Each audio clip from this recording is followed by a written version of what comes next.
خدا کے نام سے۔ فومن سے نجف پہنچ چکے تھے۔ بچپن سے جوانی تک اور ناپختگی سے پختگی تک کہیں بھی سکون کا مرحلہ نہ آیا تھا۔ کچھ اور سفر بھی ابھی طے کرنے تھے، اس لیے اور بھی آگے بڑھنا تھا۔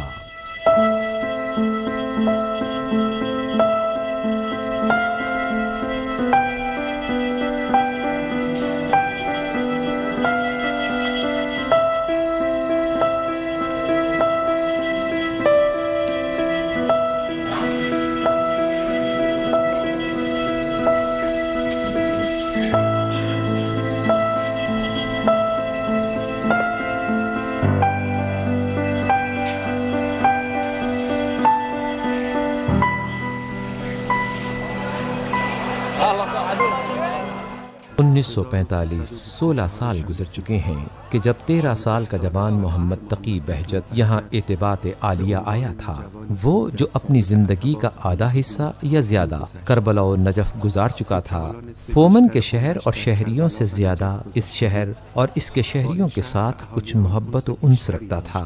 شاید اگر کمزوری اور بیماری ان آخری 1-2 سالوں میں انہیں پریشان نہ کرتی تو کبھی بھی واپسی کا خیال نہ کرتے، لیکن بالآخر ڈاکٹروں کے مشورے اور دوستوں کے اصرار پر مجبور ہو گئے کہ کچھ عرصے کے لیے نجف کو چھوڑ دیں اور اس راستے پر قدم رکھیں جو فومن کو جاتا تھا۔ یہ ڈاکومنٹری اس عبد الہی کی شناخت کے بارے میں ایک سفر ہے۔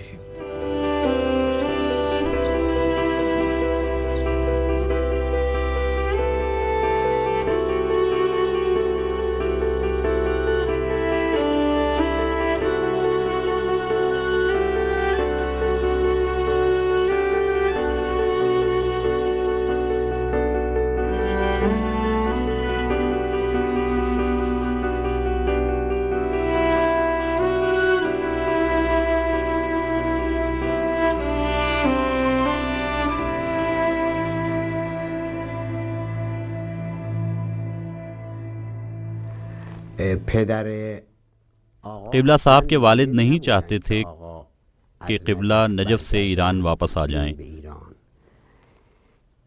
وہ صرف اس وقت نجف میں موجود ڈاکٹروں کی تاکید کی وجہ سے واپس آئے، جنہوں نے کہا تھا کہ اگر آپ نجف میں مزید رہیں گے تو آپ کی جان کو خطرہ ہے۔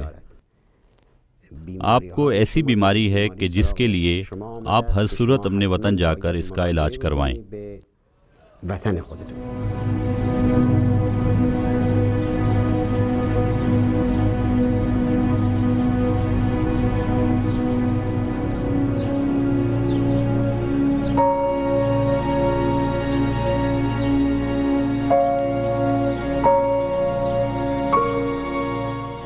وقتی کہ جب فومن میں خبر دی گئی کہ آقائے بہجت واپس آ رہے ہیں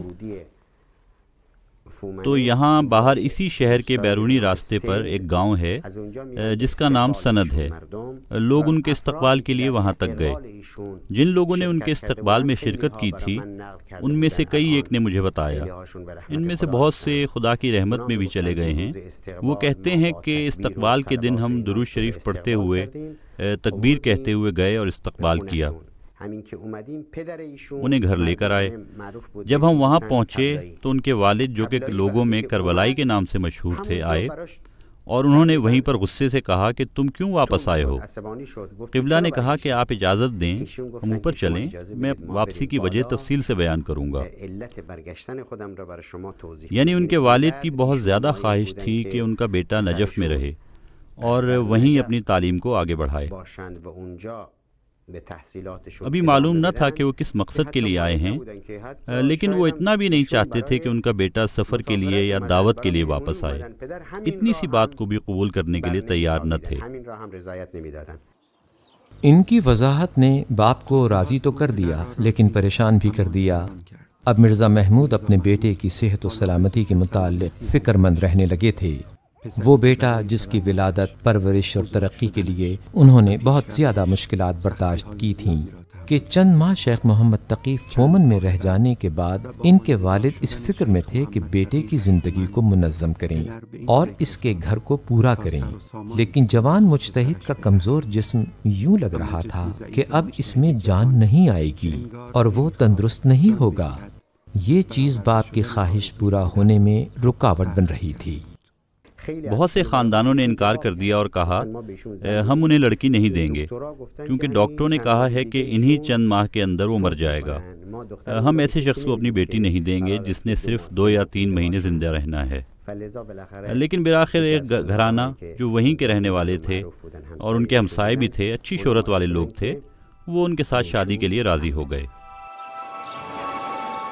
شیخ محمد تقی زندہ رہے، لیکن کچھ ہی عرصے بعد مرزا محمود دنیا سے چلے گئے۔ کچھ عرصے بعد 1947 میں کربلا سے خبر آئی کہ سید علی قاضی دنیا سے چلے گئے ہیں۔ ابھی یہ خبر تازہ تھی کہ شیخ محمد حسین غروی کی وفات کی خبر بھی فومن پہنچی۔ ان خبروں کے بعد نجف واپس جانے کی کوئی وجہ باقی نہ رہی تھی اور فومن بھی ان کے رہنے کی جگہ نہ تھی۔ فومنی عوام کی طرف سے فومن کو نہ چھوڑنے کے اصرار کے باوجود آپ اسی سال اپنی بیوی کے ہمراہ اپنی جائے پیدائش کو حوزہ علمیہ قم کے لیے ترک کر کے چلے گئے۔ ان دنوں حوزہ علمیہ قم آیت اللہ العظمیٰ بروجردی کی زیر سرپرستی کام کر رہا تھا۔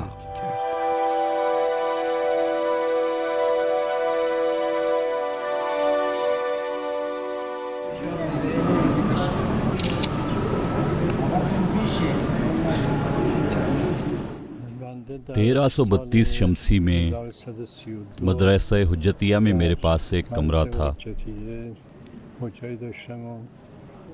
مرحوم آیت اللہ العظمیٰ بہجت کا گھر مدرسہ حجتیہ کے قریب ہی تھا۔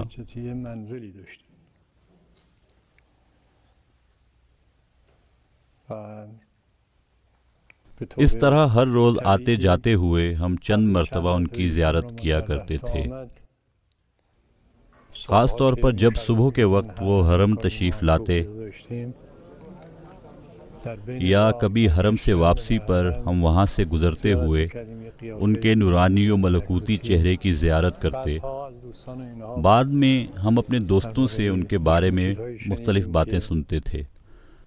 وہ علمی حوالے سے اور روحانی و اخلاقی مسائل کے لحاظ سے ممتاز صفات کے حامل تھے۔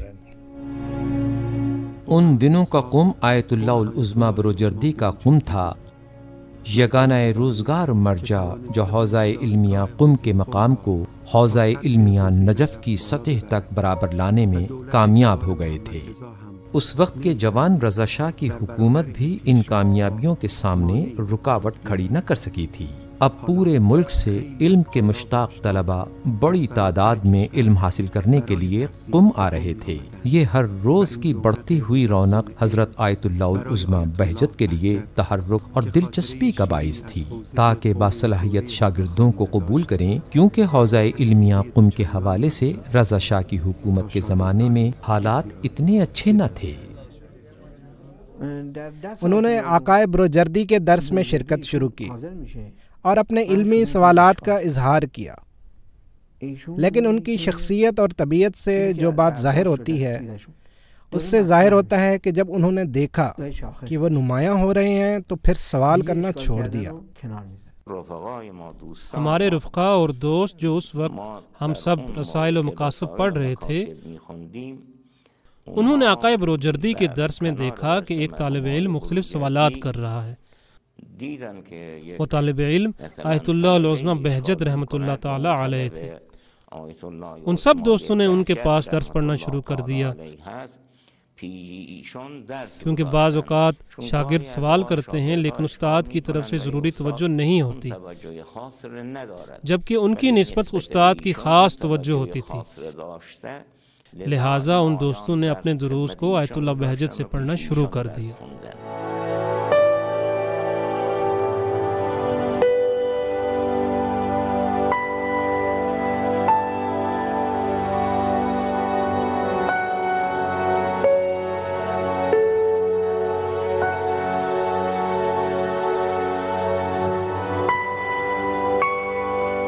حوزہ علمیہ کے فضلاء، اگر میں ان کا نام لوں تو بہت طویل فہرست ہے، صرف چند ایک کا نام لیتا ہوں، جیسے آیت اللہ حاج محمد علی قمی، آیت اللہ مصباح یزدی، آیت اللہ رشید پور، آیت اللہ حاج علی پہلوانی۔ یہ ان کے درس خارج کی خصوصیت تھی جو ایسے افراد آیا کرتے تھے۔ اس زمانے میں حاج آقائے امجد بھی ہمارے ساتھ آیا کرتے تھے، بعض طالب علم کرمان شاہ کے بھی آتے تھے، آیت اللہ یحییٰ انصاری آتے تھے، حرم کے متولی حاج آقائے مسعودی بھی آیا کرتے تھے۔ جس دوران میں تھا ان کے شاگردوں میں سے ممتاز اور سب سے نمایاں طالب علم آیت اللہ مصباح تھے۔ آیت اللہ مصباح گفتگو کرتے اور درس سے متعلق سوال بھی کرتے تھے، اور یہ کہ قبلہ محترم ان کی بات کو بہت توجہ سے سنا کرتے تھے۔ ان کی خدمت میں گئے اور درخواست کی کہ ہمارے لیے فقہ کا درس شروع کریں تاکہ ہم مستفید ہوں۔ انہوں نے بزرگواری کرتے ہوئے قبول کر لیا۔ آیت اللہ بہجت مرحوم آیت اللہ بروجردی رضوان اللہ علیہ کے درس میں پابندی سے شرکت کیا کرتے تھے اور درس کے بعد مدرسہ فیضیہ میں تشریف لاتے تھے۔ وہاں ہم چند ایک لوگ ہوتے تھے۔ ہم نے کتاب طہارت شروع کی تھی۔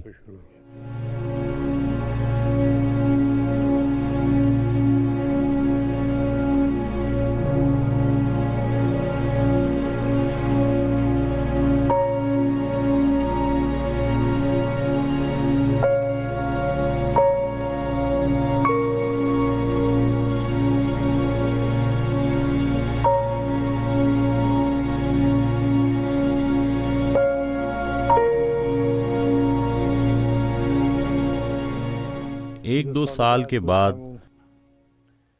ان کی رہائش گاہ بازار آبدین میں منتقل ہو گئی۔ وہاں ایک گھر کرائے پر لے رکھا تھا، 2 کمرے تھے۔ ان کے فرزندان ابھی چھوٹے تھے۔ دلچسپ یہ تھا کہ ایک کمرہ کچھ بڑا تھا اور اس کے درمیان میں ایک پردہ لٹکا ہوا تھا۔ ہم کبھی اجازت سے شرف یاب ہونے جاتے تو ہم پردے کے ایک طرف بیٹھ جاتے اور دوسری طرف وہ خود اور ان کے گھر والے ہوتے۔ پھر جہاں وہ آخری عمر تک رہے اسے خرید لیا، جو کہ انتہائی چھوٹا سا گھر تھا۔ پھر ہم نے اس گھر میں درس شروع کر دیا۔ انہوں نے خود ہی اس بات کی اجازت دی اور ہم ان کے گھر درس پڑھنے کے لیے جایا کرتے تھے۔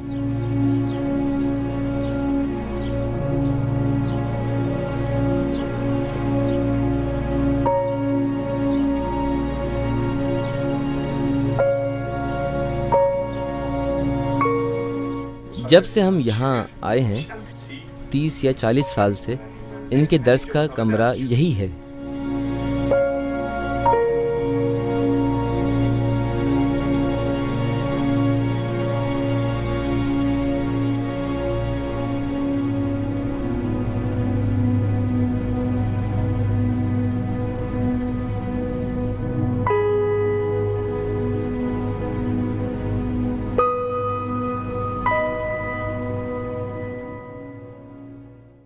آیت اللہ شہید متحری ایک مسلم مجتہد تھے۔ جب آقا بہجت نے اصول کا درس شروع کیا تو وہ بہت خوش تھے کہ حاج محمد حسین کی مبانی کو حوزہ قم میں بیان کیا جا رہا ہے۔ ان کی خواہش تھی کہ بعض دروس میں شرکت کر سکیں۔ پھر جب ایک مرتبہ درس میں شرکت کے لیے آئے تو دیکھا اور محسوس کیا کہ کوئی اتنے بلند افق تک نہیں پہنچ سکتا۔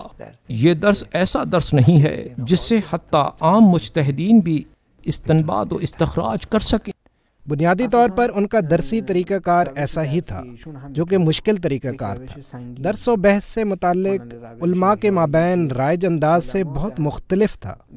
طریقہ کار کے لحاظ سے اور جو وہ مطالب بیان کیا کرتے تھے ان میں ایسا شخص شرکت کر سکتا تھا جس نے پہلے دوسرے مجتہدین میں سے کسی کے پاس ایک دورہ درس سے خارج پڑھا ہو، تاکہ پھر وہ جان سکے کہ قبلہ محترم کس طرح بحث میں داخل ہوتے ہیں اور ایک عرصہ گزرنے کے بعد اس میں ان کا اپنا نظریہ کیا تھا۔ ان کے درس کا انداز کسی کارخانے والے کی طرح تھا، آج کے زمانے میں رائج انداز کی طرح نہیں۔ کہ سب چیز ایک جگہ لے آئیں، پھر ان پر تحقیق کر لیں، بلکہ ان کا کارخانہ ایک فکری کارخانہ تھا۔ کیسے؟ اس طرح کہ خود کو ایسے شخص کی جگہ رکھتے تھے کہ جو پہلی مرتبہ چاہتا ہے کہ اس مسئلے میں استنباط کرے، اور اب اس سلسلے میں پہلے کیا کروں؟ جواہر الکلام کی طرف رجوع کروں، وہاں مسئلہ حل نہ ہوا تو کیا کروں؟ فلاں کتاب کی طرف مراجعہ کروں یا پھر فلاں کی طرف، اور کیا کروں؟ پھر اس سب کو کس طرح جمع کروں؟ کیا کوئی ایسے کام کرتا ہے؟ اکثر ایسا ہوتا ہے کہ درس کو شروع کرتے ہیں اور بتاتے ہیں کہ اس سلسلے میں 4 رائے ہیں، ان کی دلیلیں یہ ہیں، اور ان کا رد اور بطلان ایسا ہے۔ معمولاً حاصل فکر کو پیش کرتے ہیں، لیکن آیت اللہ العظمیٰ بہجت اس فکر کرنے کے طریقہ کار کو اپنے درس میں عملی کرتے تھے۔ یہ ہوا فکری کارخانہ۔ کبھی وہ کسی فقہی مسئلہ کی جزیات بیان کر رہے ہوتے تو اچانک گہری سوچوں میں ڈوب جاتے۔ بہت سے افراد ہیں جنہیں اس طرح کے رویے کی عادت نہیں، ان کی عادت بن چکی ہوتی ہے کہ ایک لکھا لکھایا طے شدہ درس بیان کریں اور جائیں، اسی بات سے وہ خوش بھی رہتے ہیں۔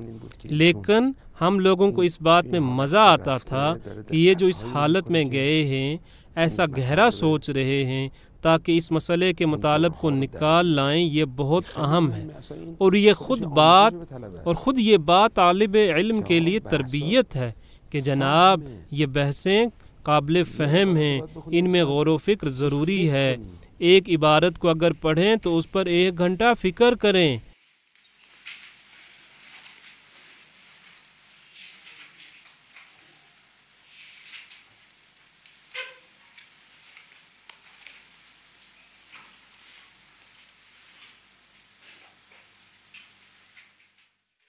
میں اگر مختصر طور پر کہوں کہ اتنے عرصہ میں نے ان سے کیا سیکھا تو وہ بحث عقل ہے۔ انہوں نے میدان عقل کو اپنے شاگردوں کے سامنے کھول دیا۔ چه بخواهیم از خدا؟ از دعای خدا بخواهیم عقل سلیم، قلب سلیم، عقل را بخواهیم.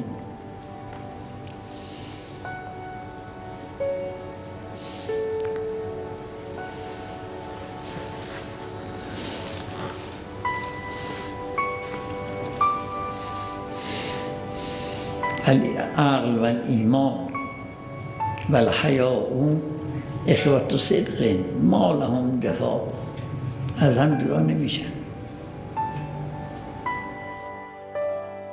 ہمیں جرأت دیا کرتے تھے کہ بالآخر ہماری جس قدر فہم و عقل ہے اسے ہم معصوم علیہ السلام سے قریب تر لے جائیں، اور ایسا نہ سوچیں کہ ہم نہیں سمجھ سکتے۔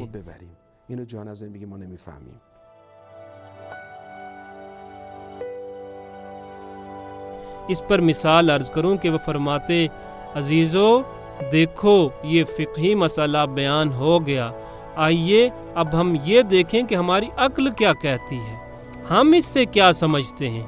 یہ بہت زیادہ جرأت دینا ہے، ایک وسیع میدان مہیا کرنا ہے۔ خود اپنا فرماتے کہ میں یہ سمجھا ہوں۔ اس طرح بحث بھی کیا کرتے تھے۔ پھر آخر میں فرماتے، لیں اب یہاں معصوم علیہ السلام نے یوں فرمایا ہے۔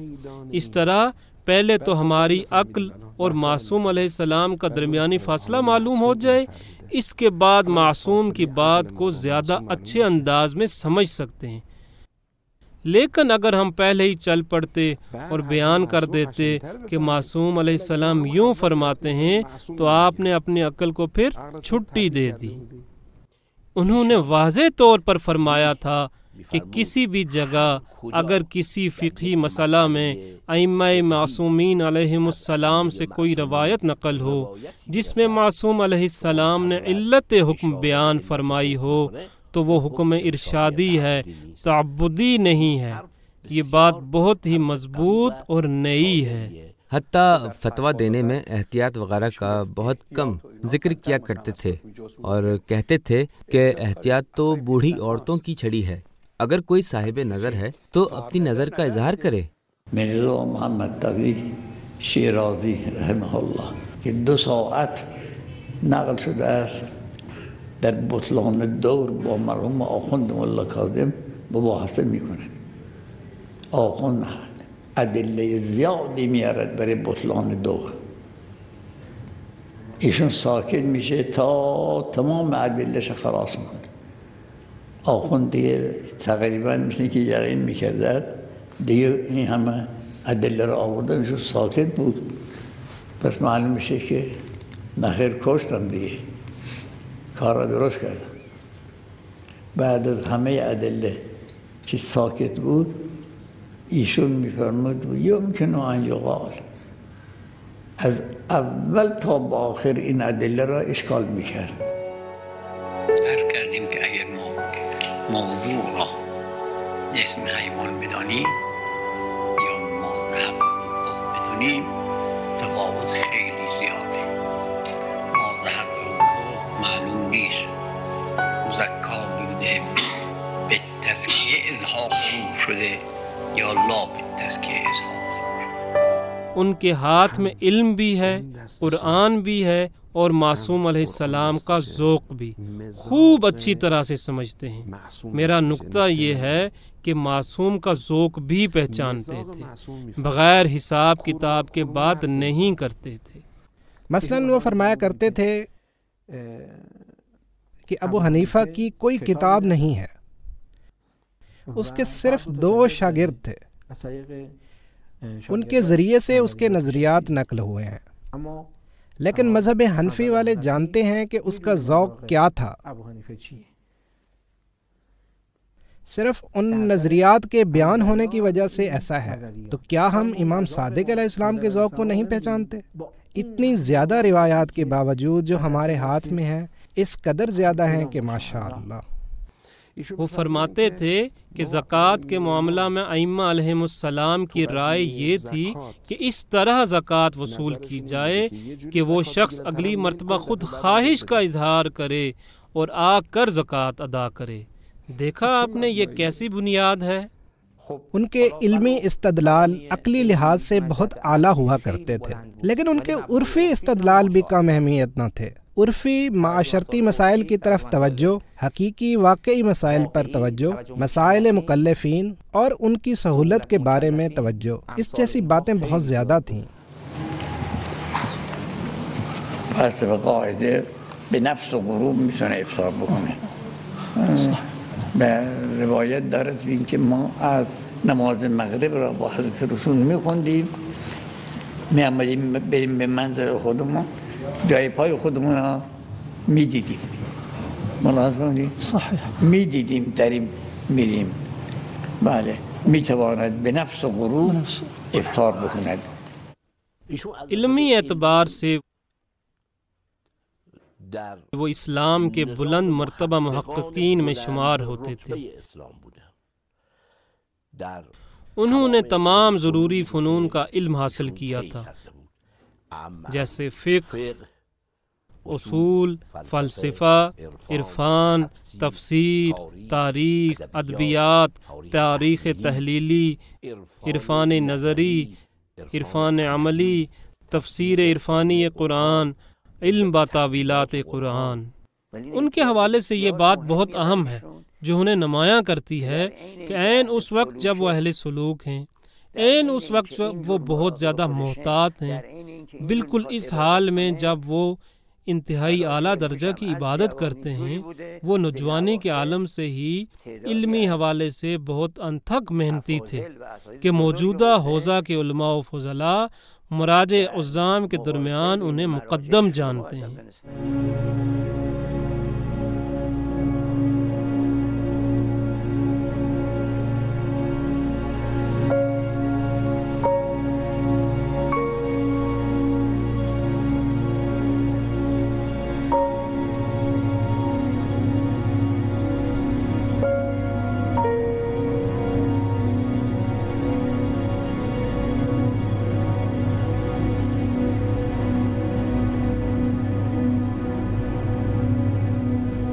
سے منقول ہے اور شاید کئی طرق سے نقل ہوا ہو۔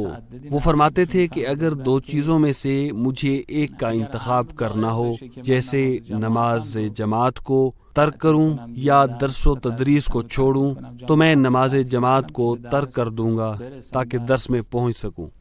ان کی ایک اور بات بھی نقل ہوئی ہے کہ انہوں نے خدا تعالیٰ سے چاہا تھا کہ آخر عمر تک کبھی ان کے درس کا سلسلہ ختم نہ ہو، اور ان کی یہ دعا قبول ہوئی۔ انہوں نے درس کی کبھی چھٹی نہیں کی، حتیٰ کبھی کمزوری اور بیماری سے شفا حاصل کرنے کے لیے درس پڑھانے آ جایا کرتے تھے۔ کہتے تھے ہو سکتا ہے کہ خدا تعالیٰ اس درس کی برکت سے مجھے شفا عنایت کر دے۔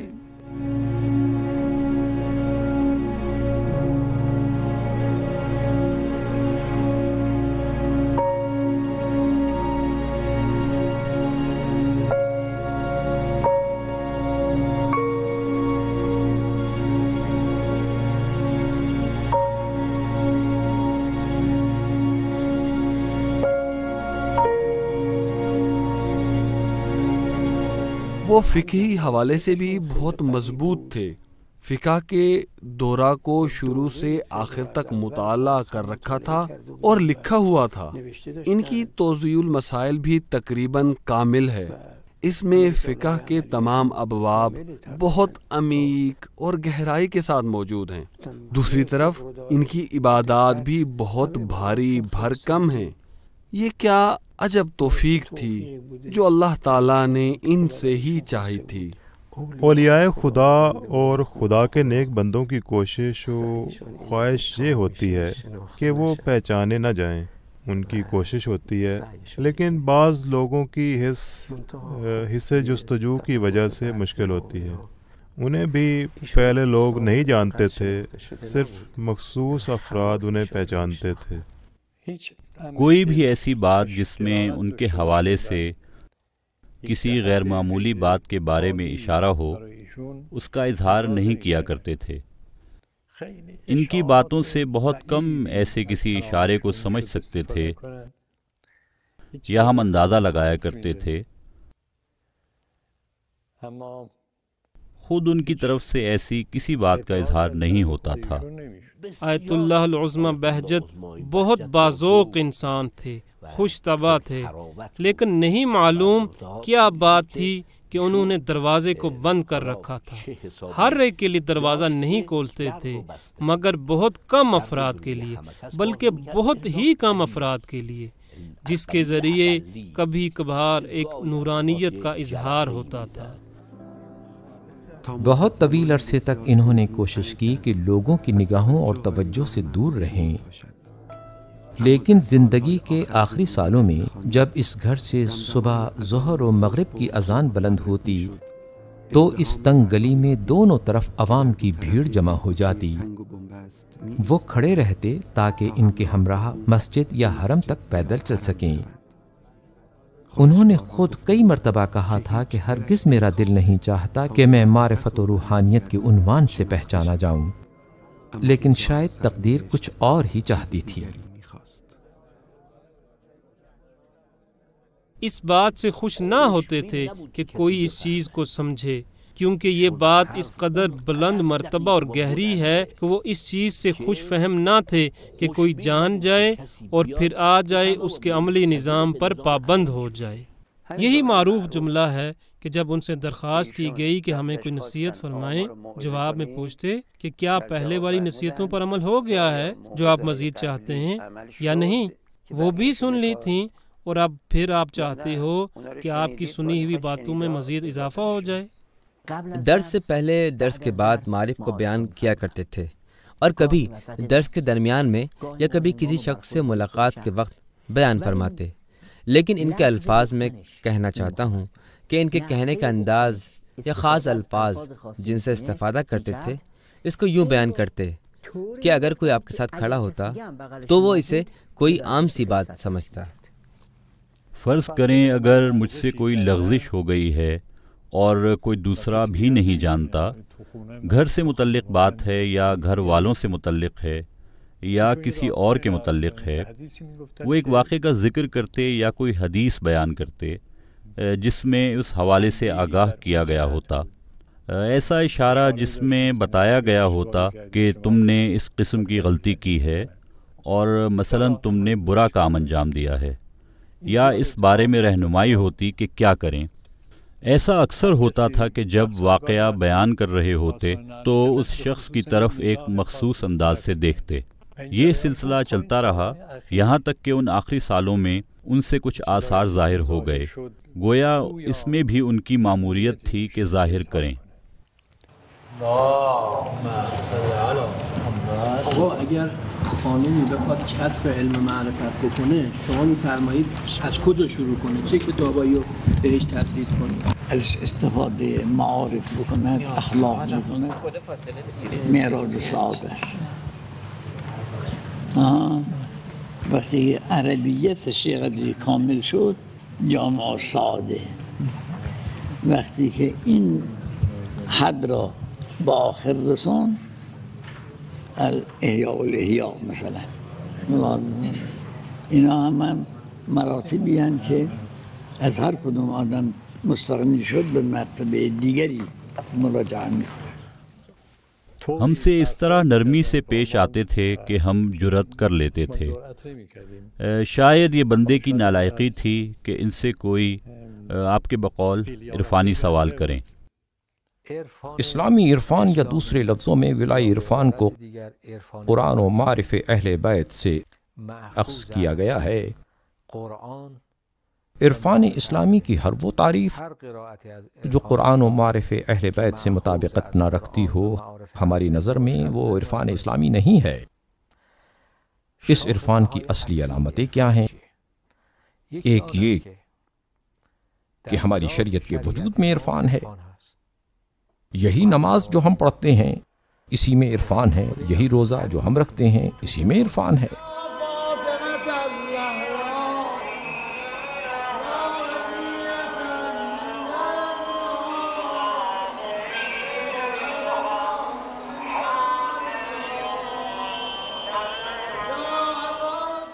افسوس سے کہنا پڑتا ہے کہ پوری تاریخ میں اور ابھی حال میں شاید یہ بات زیادہ ہو گئی ہو کہ بہت سو نے عرفان اور معرفت کے نام پر خدا کے واجبات سے ہاتھ کھینچ لیا ہو، نماز کو اہمیت ہی نہ دیتے ہوں. یوں ہے جبکہ اگر معرفت رکھتا ہو، صحیح روحانیت رکھتا ہو تو وہ نماز سے لطف اندوز ہوتا ہے. دوسرا نقطہ یہ ہے کہ ہمارا ولائی عرفان یا اسلامی عرفان سب کے لیے ہے، عام ہے. کلیسیائی عرفان نہیں، مدرسے کا عرفان نہیں. اسلامی عرفان میں سارا عالم مدرسہ عشق ہے. سارے انسان بلکہ ساری موجودات اس مدرسے کے شاگرد ہیں. لہٰذا اگر ہم دیکھتے ہیں کہ آیت اللہ بہجت کا کوئی خاص مسلک نہیں ہے، کوئی خاص عرفانی مدرسہ نہیں ہے، اس لیے کہ وہ سارے عالم کو مدرسہ عشق جانتے ہیں. سب انسان کو عارف ہونا چاہیے، بلکہ ہیں اور سب موجودات ہیں. دستور عمل جو دیتے ہیں وہ بھی عام ہیں. کدوم کلمه ایست که کار آدم تا با آخر بسازه؟ اون کلمه همین است که بدانی که میبیند و سلام در محضر او هست. خیالاتت هم میبینی تا اینجا محیط است به کل موجود. و میشه اون وقت انسان دنبال معصیت بره میره. و اگر کسی بدونه که خدا میداند و میبیند در آن با آن همه موجودات امکانیه را تکوینا معصیت نمیکنه، مثل غیر اختیاری.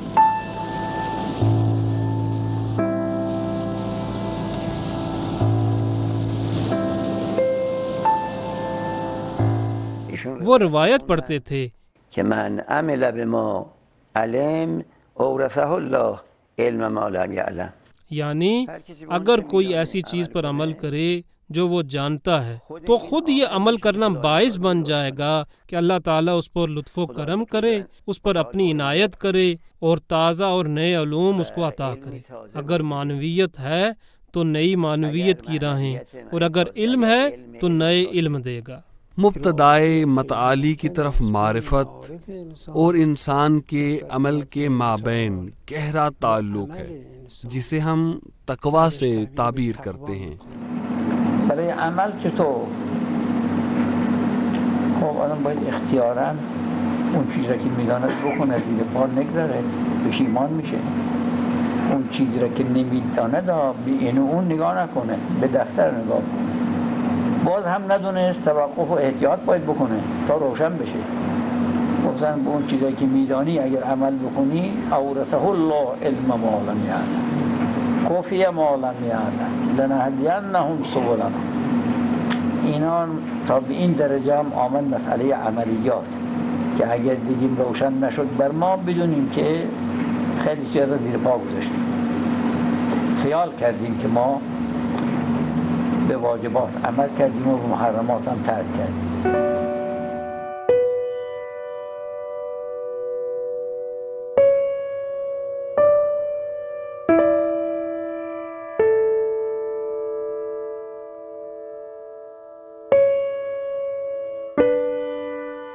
ایک شخص کہتا ہے کہ حضرت آیت اللہ بہجت کے ذریعے سے حاج سید علی قاضی کے شاگردوں میں سے ایک بزرگ کے ساتھ میری آشنائی ہوئی، تو پھر کئی سال تک ان کے ساتھ رہا ہوں۔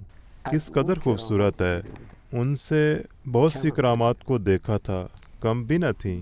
ایک کرامت خارق العادہ تھی جو میں نے دیکھی اور وہ قابل بیان بھی نہیں ہے۔ ایک دن میں حضرت آیت اللہ بہجت کی خدمت میں آیا اور عرض کی، آقا فلاں شخص آپ سے ملاقات کرنا چاہتا ہے۔ کہنے لگے، کوئی مسئلہ نہیں، جمعرات کو تم آؤ۔ میں جمعرات کو اپنی گاڑی میں ان کے پاس گیا، اس بزرگ کو ساتھ لیا اور حضرت آیت اللہ بہجت کے پاس پہنچے۔ ایک دو دن کے بعد آقائے بہجت نے کہا، کسی دن چلیں ان سے ملنے۔ میں نے جواب دیا، ٹھیک ہے، جب آپ فرمائیں۔ فرمایا جمعرات کو، کیونکہ جمعرات کو انہیں فرصت ہوا کرتی تھی۔ کہنے لگے جمعرات کو 5 بجے یہاں تشریف لے آئیں تو چلیں گے۔ مجھے سمجھ نہ آئی کہ ہم کیوں 4:30 بجے پہنچ گئے۔ میرے دل میں یہ بات تھی کہ وہ کرامت جو میں نے اس بزرگ سے دیکھی تھی آقا کے پاس بھی نہیں ہے۔ میرے دل میں یہ بات تھی کہ آقا مجھے اس بات کا جواب دینا چاہتے ہیں۔ آقا نے فرمایا کہ ایک دن حاج سید علی قاضی کی خدمت میں تھے۔ اس بات کو اچھی طرح سے سنیں، حاج سید علی قاضی کی خدمت میں تھے کہ حاج سید علی قاضی فرمانے لگے، یہ سب محترم بزرگان، انہوں نے اخوند ملا حسین کلی کے بعد سب کی طرف اشارہ کیا، یہ تمام محترم بزرگان جو ابھی تک آئے ہیں ادھر تک سے زیادہ آگے نہیں گئے۔ انہوں نے اپنے گھٹنے پر ہاتھ رکھا اور فرمایا کہ ادھر تک سے زیادہ آگے نہیں گئے۔ اس بات کو حاج سید علی قاضی نے فرمایا۔ آقا بہجت نے فرمایا کہ حاج سید علی قاضی چاہتے تھے کہ بتائیں کہ میں ان سے زیادہ آگے گیا ہوں۔